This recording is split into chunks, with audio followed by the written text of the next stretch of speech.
chiếc lá từng thời gian mong em sẽ quay về với anh.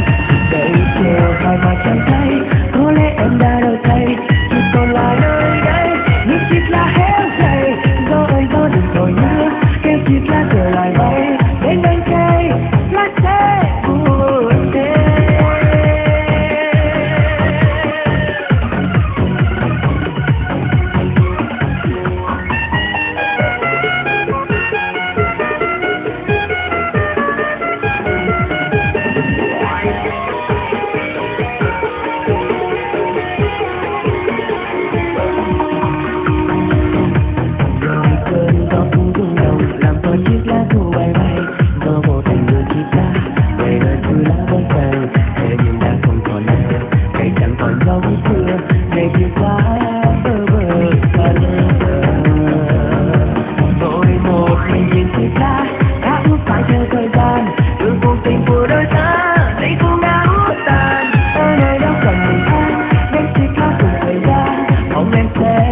Quay về với ai cây chiều này mà chẳng thấy, có lẽ em đã đổi thay, chỉ còn lại nơi đây những chiếc lá héo rầy.